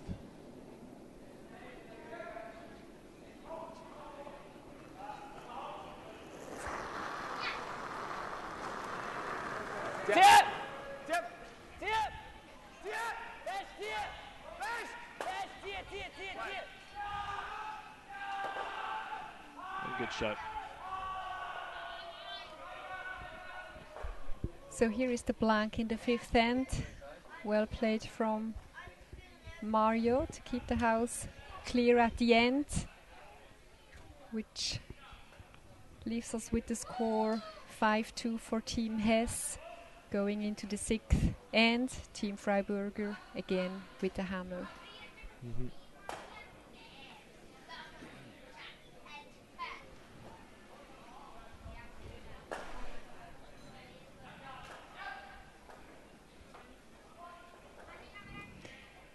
So as we said before, this is the last round of the round robin at the Baden Masters.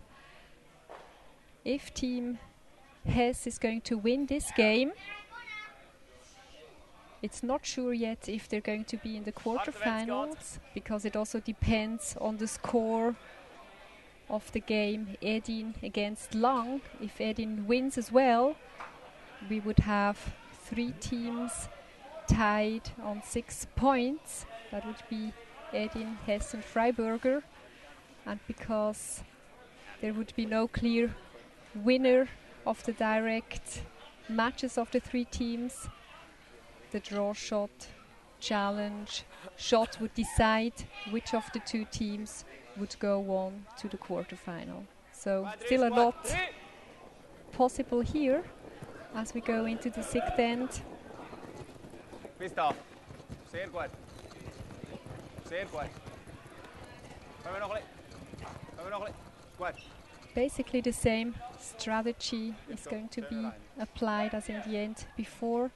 Team Hess is starting with a stone ending up in the 8 foot. They wanted it to be top 4, and Team Freiberger playing a nice corner guard.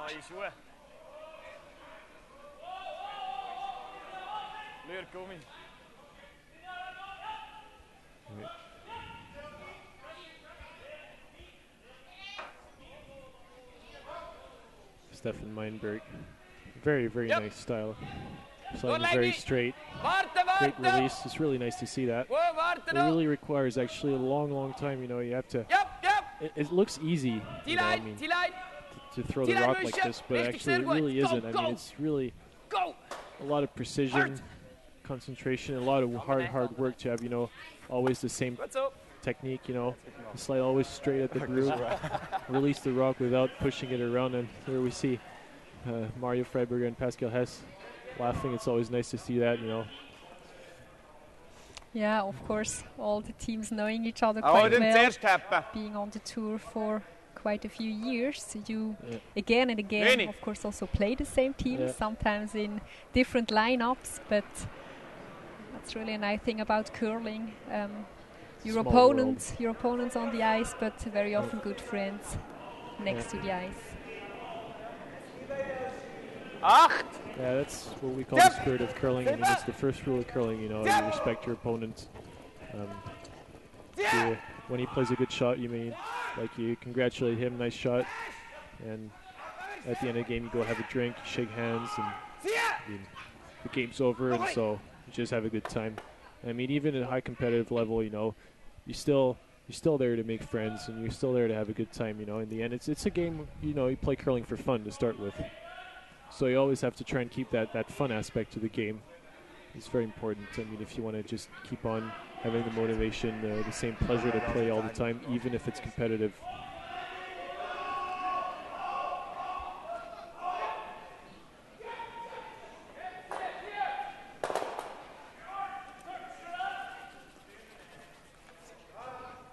That was quite a nice rock of Team Zug.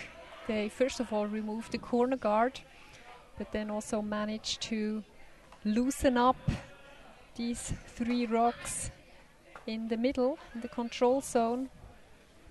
It doesn't matter for Team Hess that one of their stones also rolled out of the house. Yeah. So I have actually 2 questions from Ahmed El Suleiman from Sudan. So hi Ahmed, how are you doing? Well, anyway, so you're asking how the points are counted. So the points are counted. You see that big target, that sort of circle. First thing is that you need to have your rocks who touch that circle. I mean, and once they touch that circle, they might count. And then you count the points like in pétanque and boules. I mean, it's the closest rock to the center before the opponent's rock. So right now, the situation is you see the yellow rock in the house there. You see that yellow rock is closer to the center than that red rock. So now the yellow ones are scoring 1. You count the points at the end of the end. So when every team throws 8 rocks, 16 rocks are thrown in total. So once all the 16 rocks are thrown, you count the points. And there, so, and then you know who scores or not. So only one team scores, and right now, currently, the yellows are scoring 1. And that red rock is further, so it doesn't count. And so you're also asking if the point of the game is to hit open rocks. Well, it depends. Well, the point of the game is to try and score the most points possible. So you have to try and place your rocks in the house in front, build up something.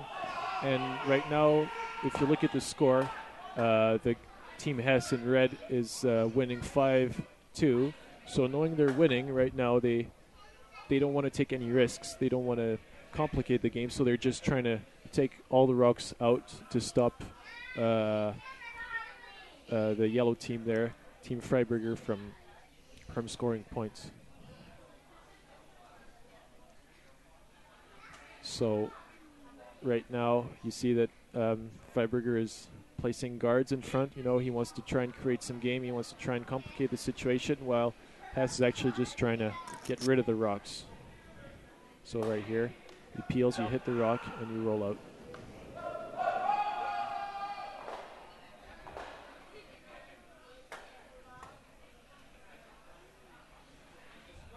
So I hope that this answers your question and that you understand the game a little bit better.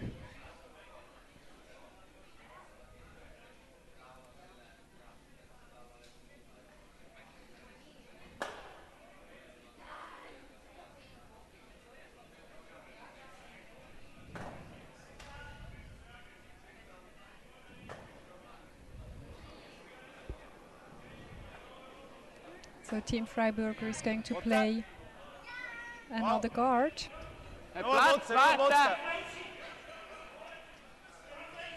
They don't want it to be too close. They want some separation between the shot and the 8-foot and the guard, just to make a possible double takeout for Team Hess as difficult as possible.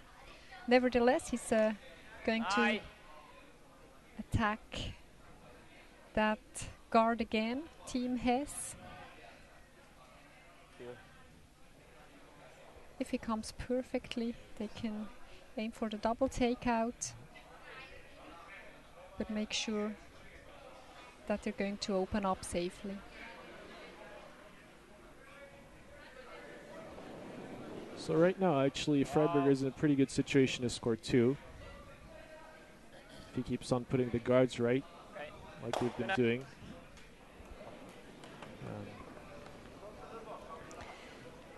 Sooner or later in the end, he'll maybe probably just draw a second one in the house to split the house. He can freeze to that red rock. But he'll probably just be patient and wait until the end of the end to try something like that.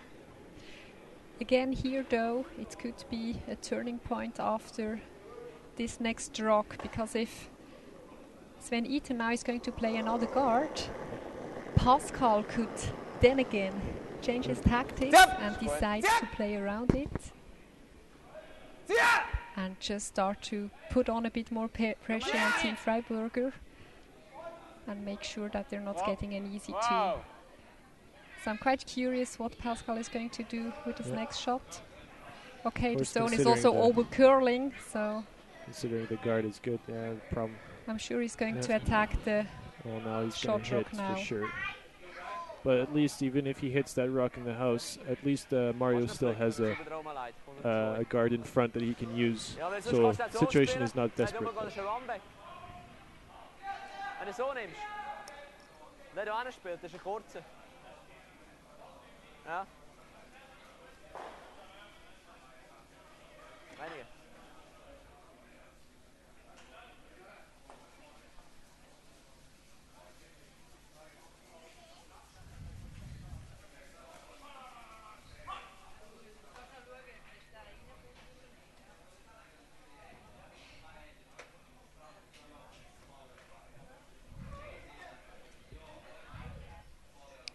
So Pascal is going to play a control weight, I guess. With control weight, I mean a takeout weight which is not too fast, which leaves the chance of just rolling to the side and giving them a chance not to roll fully out of the house. So you see. Actually, why would you want to roll to the side? You could just basically stay and hit the stone on the nose. He doesn't seem particularly satisfied in there. No. He actually hits and rolls out. So as you can see, that yellow rock there past the line at the back of the house, there's a little line there. You don't see it very well because of the light, but once the rock passes this line behind, it's removed at the play and put at the back there with the other rocks. If the rocks hit the sidelines, of course, they're also removed at play. And if for a rock to be in play, it has to pass the hog line, which is, well, you will see a bit later. It's that thick black line. The rock has to entirely pass across this line to be in play and to stay in the game. And now Mario Freiberger will go and throw his draw. He's going to try and go behind that center guard there.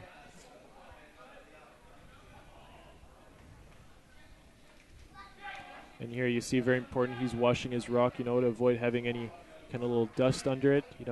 If a rock goes on some little piece of dirt, then it can just totally lose its trajectory and go in any random way, and usually your shot is missed. And there he throws the rocks and releases it before the hog line, actually. That thick black line.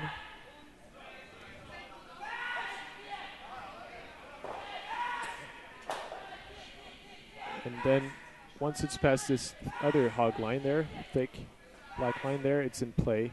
And there he over curls just a little bit, maybe a bit slow. The slower the rock is, the more it's going to curl. And so here he's just a little bit slow and hits the guard in front. And despite all the sweeping, they didn't manage to save that rock.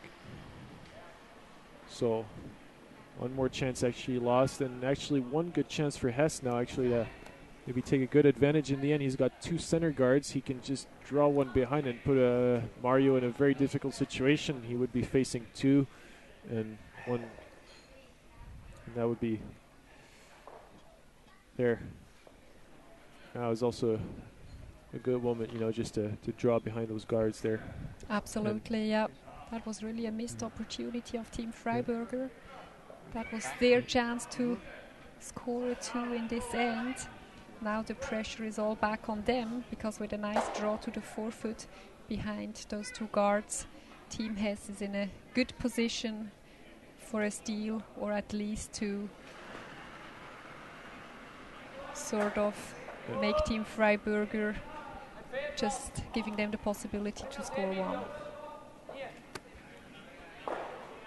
So the draw is on its way. The sweepers are taking care about it, following it nicely down to the house.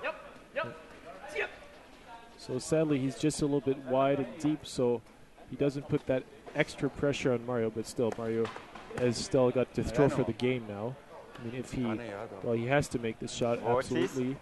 Otherwise, he would be in a really, really difficult situation because there's only 3 ends left to go. The game is played in 8 ends, so 8 times you throw the 16 rocks. And so now he is losing 5-2, so if he makes this shot, he will be losing 5-3. So he is still in the game, but in a very difficult position. Of course, once you score, you lose the advantage of throwing the last rock in the next end. So Hess would actually be a very good situation. He would be 2 points ahead with the last rock. So the occasion to score some extra points.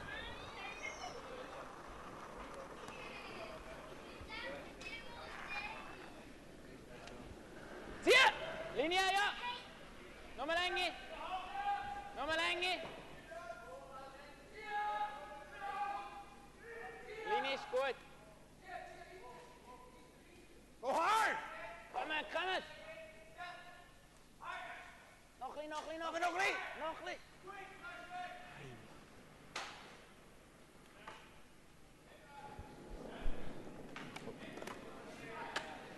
So there we just saw another pretty important miss there from Mario Freiberger. Not as sharp as at the start of the game there, who actually just lost 1 more point, and now the situation is getting very complicated. They're losing by 4 points now. See, as we saw there, the red rock was not closer. Sorry, the yellow rock was not closer to the center than one of those red rocks, and so Hess scores 1 more point. So you don't expect that at that level, but I mean, if you're Hess, I mean, it happens. You know, you just take the point. Absolutely. And we shouldn't forget it's the start of the season, so maybe not all the routines are back into play as you would see it at the end of the season.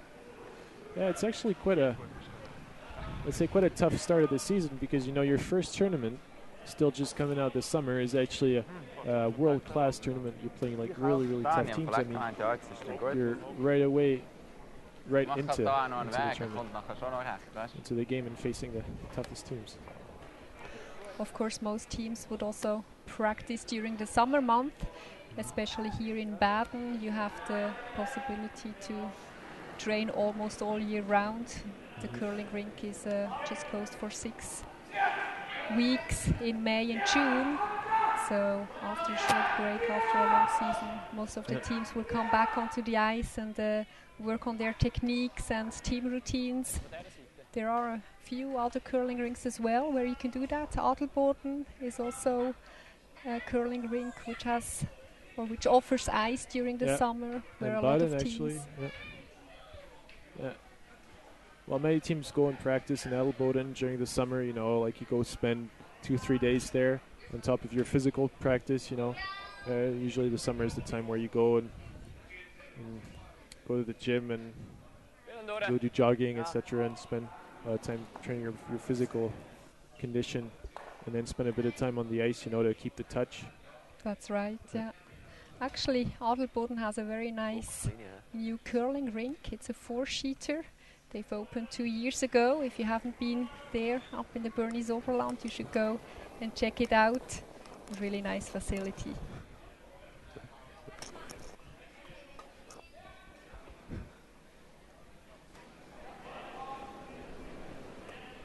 Freeze oder was?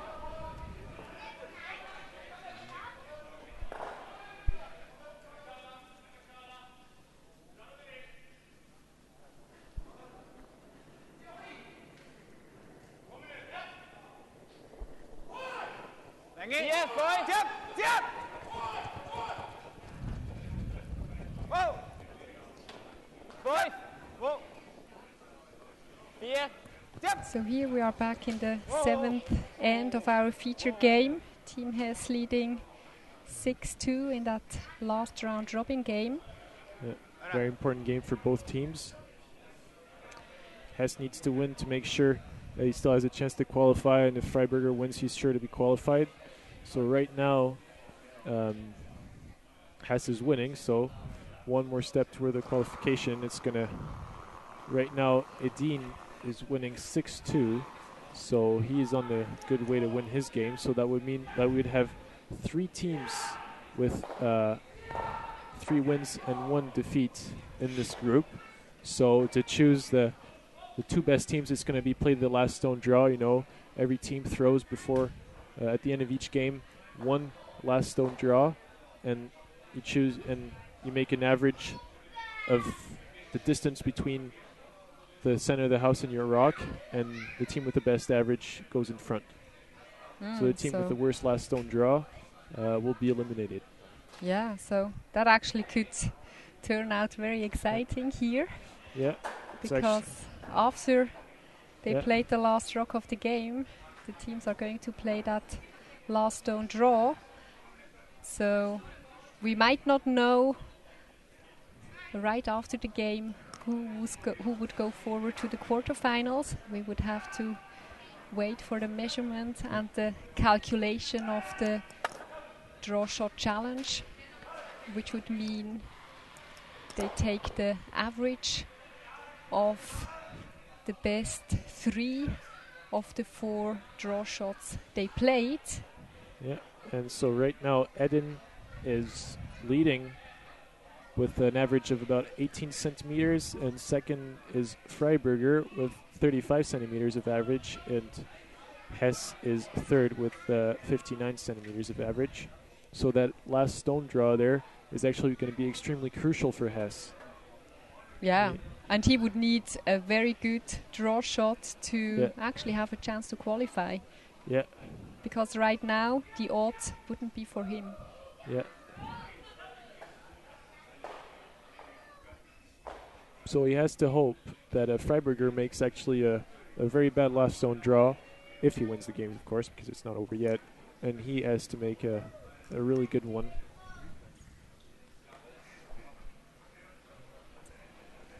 But nothing is over yet. I mean, out of actually those 4 last stone draws, they take out the worst one and make the average of the 3 best ones. So Freiberger already had one very bad last stone draw at about 1 meter, and Hess won at 90 centimeters. That's his worst one. I mean, if he gets the right one, and if Freiberger messes up, then there might be a very interesting situation. So as we speak about that, we can just take a quick look on the score of the game that is interesting us a lot as well. It's Team Eding playing Team Lang, and Eding is taking the lead 6-4, having the hammer in the 7th end. So at the moment, all things are looking quite good for a win for Eding here. On the next sheet, we have Team Snittil playing Team Ulsrud. Ulsrud still ahead, 5-3. Team Snittil with the hammer though in the 7th end. And then our featured game, Team Hess winning 6-2 at the moment. We're in the 7th end. Team Freiberger having the hammer. And on the last sheet, we have Team Hassler against Team Michel. And we have Team Michel being in the lead, 5-3, also with the hammer going down the last end. Yeah, so we're back on our featured game, and there we see actually a reasonably good situation there for Mario Freiberger. He's got his 1 rock buried, and there we see Yves Hess, who's going to try and make a double takeout on those 2 yellows and try and get rid of both of them. And it's pretty close, and that's a really good shot. There's still a guard now that Mario Freiberger can use, but I mean, situation is slowly getting more and more desperate for him. I mean, he's 4 down, only 2 ends left to go, and he absolutely, if he wants to have a chance now, he absolutely must at least score 2. If he scores 2, he'll be 2 down in the last end, and well, he can always manage to steal 2. It's complicated, but yeah, it's possible. So, but if he has to steal 3 and stuff, I mean, the situation's getting close to impossible, even though you never know. But it would be really good if he could finally get that 2, just like in the second end.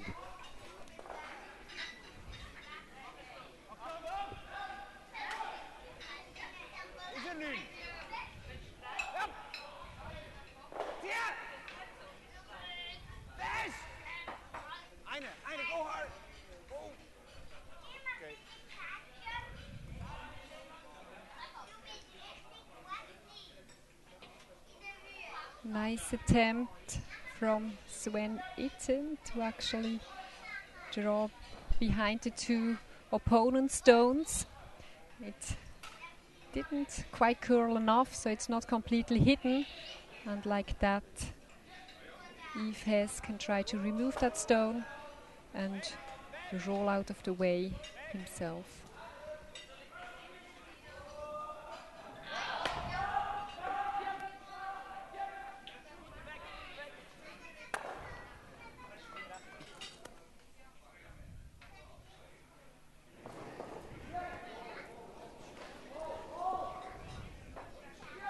All right. So I don't know if he was calling for a draw behind those 2 red rocks, or if he wants to just freeze. He wants to go behind them. Both shots are possible, I suppose. I quite like the draw behind it. It's a difficult shot, but because the 2 red rocks are checked like that, they can't basically promote them up. Yeah. And like that, it's actually a perfect double guard, even though it's in the rings. Yeah, sometimes players don't think about that, but it's true that you can even use rocks in the house as guards. And there we see it. Just a little bit too slow, eh? If he had maybe a little bit more weight, it would have curled a bit less, and the shot would have been fine. Line was pretty good, even though line it was just good. Maybe a little slow, eh? I agree. If it would have been 1 meter longer, it would have been perfect. Yeah. So, let's say open takeout for Pascal Hess. He can actually nose it. Well, yeah. Or if he hits and rolls out, doesn't matter very much.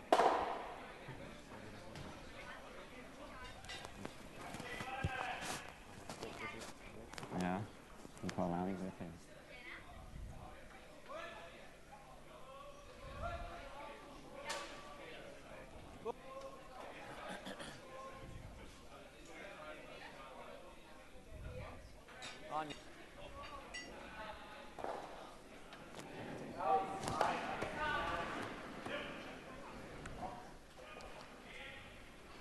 So Pascal came down with a nice weight to remove that yellow rock safely.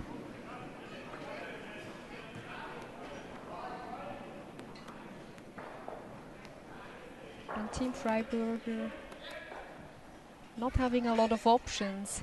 I guess they just have to try and play that shot again. They still have 2 rocks left.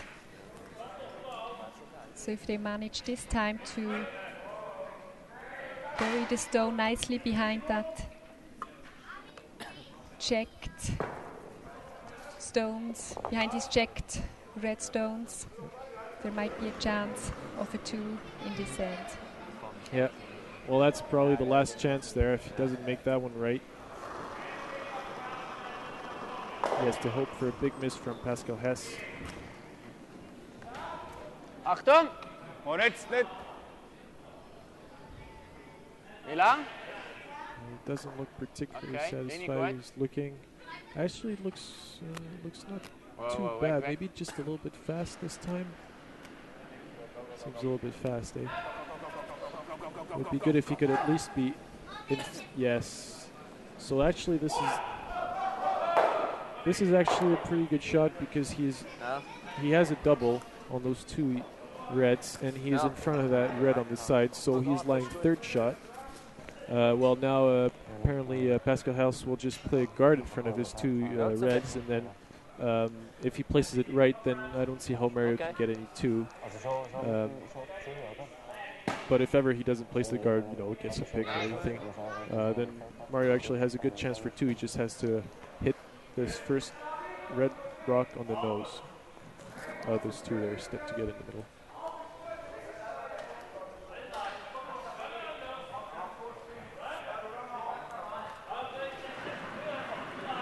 Ganz aufgegangen, hä? Nicht ganz. Zu viel versteckt. Ah, gut tief.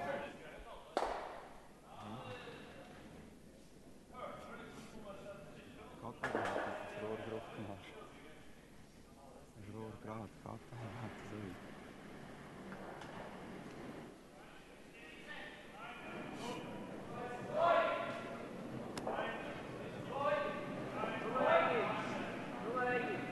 Maybe we'll never know.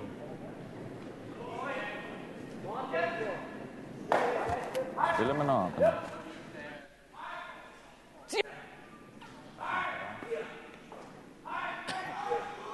Haben wir gleich? Ja.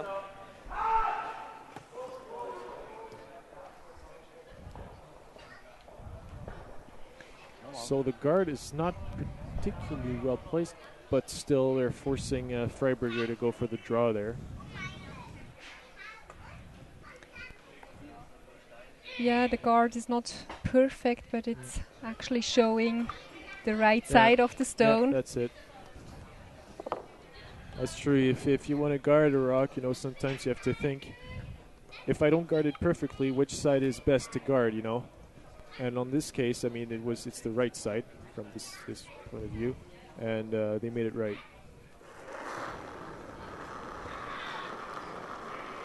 So Mario is basically just left with a draw to the forefoot to secure a one in that end. Yeah, finally get them on Linie the is score goed. sheet once again. After their two in the second end, they haven't been scoring anymore. They have had a 4 taken on them in the third end, which is a pretty big score in curling. They have 8 rocks, 4 is half of them. And a steal of 1 in the 6th end. And finally, he scores 1. Very good draw. I mean, a usual skips rock, you're in trouble. Well, you just draw the forefoot and you score your 1. It's crucial to have skips do those rocks very often, because, I mean, okay, maybe you don't get your 2, but at least you don't get scored on you. I mean, it's always better to get a 1 than to lose a 1 or etc. So that draw brings them back to 6-3, coming down to the last end, though, where Team Hess is going to have the hammer. Yeah. So to steal a 3 is on that level hardly never happening. Yeah. So I can't see at the moment how Team Freiberger is going to take that win away from Team Hess. Yeah. Well, yeah, you can still go for it. We saw before that Hess was in trouble, in one end. He could have had a 3 taken on him. Well, you can always... what you need to do if you're Team Freiberger is that you need to manage to create a situation where you get 3 rocks in the house, and then, I mean, you have to hope for a total miss normally. Yeah. Actually, they're not playing the last end. Oh. It's shake hand. Finally, they give up. Okay. They gave up. Maybe just one last thing to quickly mention about Team Zug. You should go and visit their Facebook site. They have quite a funny thing going on. They're collecting pictures with curling poses. So you can make your curling pose, like your curling slide, anywhere but on the ice. Yeah. So it's outside like or exactly. But and go and check it out, and maybe you can contribute a picture. Yeah. So anyway, don't hesitate to go visit any curling team's website. I mean, they're putting a lot of effort. It's a lot of work and stuff. And if you like one of those teams, you can always follow them on internet.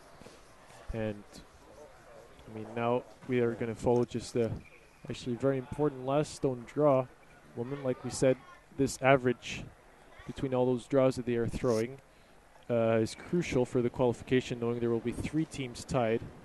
If, of course, Adine manages to win his game, she seems to be on a good way to win it. He's winning 6-4 now. You can't see it on the screen. And they are in the 7th end, and he has last rock.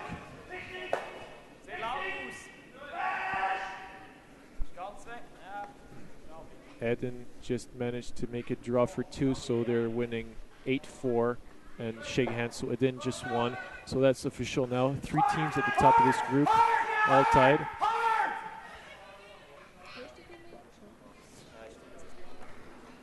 So nachher. Mit die 8. Nein, ich würde nicht mit die 8. Ausser 4. Willst du schnell gehört lernen, oder? Ja, einfach so, dass allenfalls mit Wischen, dass er nachher nicht draussen wird. Okay. Du kannst auch eher ein bisschen mehr geben, dass er nicht in Freiberger kommt. Aha, ja. Mit die 8. Wir kommen da, Wenn wir all draws jetzt da gespielt. So Baden anyway, it's got for now the best average at the last stone draw. And then comes Freiberger, and then comes Hess. So actually, this last stone draw is going to be very, very important for the qualification.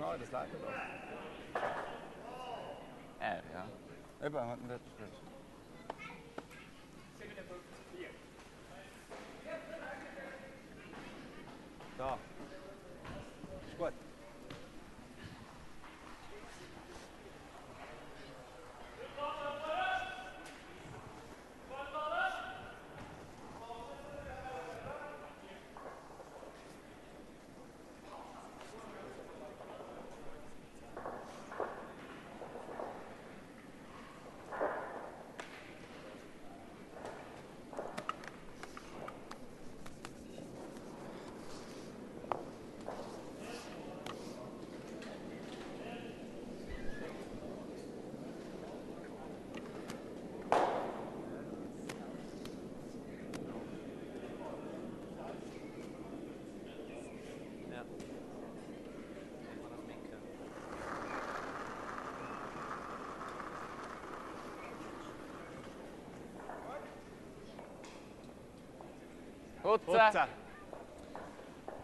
So now Freiberger's last stone draw. So Jetzt fährt ein bisschen an Görle.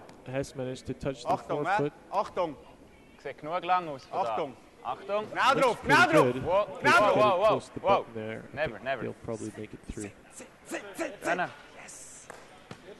And that's a good draw there for Freiberger, which will probably assure them the qualification. You can see them congratulating each other. So despite the loss against Hess, they will still pass in front of them because of that last stone draw average. Ich habe ja nicht gerechnet. Nein. Ja.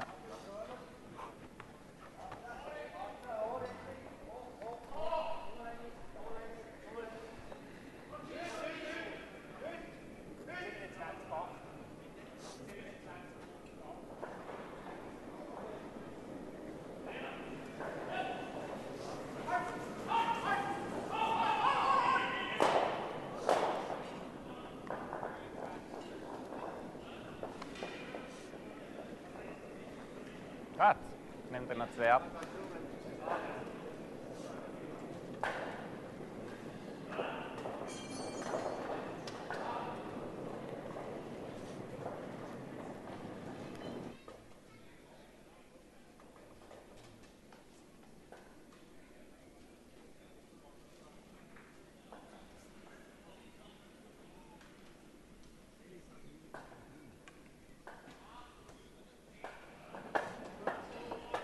Nicht dir. Aha. Das ist glaube ich einer von ihnen. Weißt du? Das war noch oben. Pascal, congratulations on a good win. How did you experience the game? I think it was difficult at the beginning. We knew the ice, but nevertheless we didn't knew the team we were playing against. It's a new built team, so we tried to get put them under pressure. It wasn't really going on in the beginning, but the longer the game was working, the better it was. So it was a tough game, but in the end it was quite controlled for us, and makes us happy to probably finish the tournament like this with a win. Although we won't reach the quarter, but I'm not sure about it. Yeah, exactly. It seems there needs to be some calculation going on about the draw shot challenge now, but hopefully you're going to make it. If not, what's the summary of this tournament for you? I think we made a couple of new experience with playing more offensive than normally, or how we played last year. So this worked pretty well, and for us this is a good experience to know that we can beat all the teams. We were really close also against Edin. We made some little mistakes, but we did a good job during summer, and I know it's going to be moving up even more from tournament to tournament. Okay, thanks a lot, Pascal, and good luck for the rest of the tournament.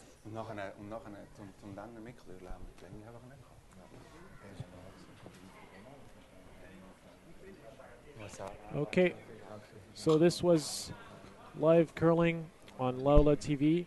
I'm Roger Gulka, and I was commentating with Nicole Strausak. It was a pleasure to be here, and we'll be coming back later for the first of the quarterfinals at 8 p.m. tonight. And we're really looking forward to having some auditions, and we're really looking forward to having some questions. And I hope that you really enjoyed this game. And I hope to have all kinds of people listening to us later. Okay, have a good afternoon, and see you later.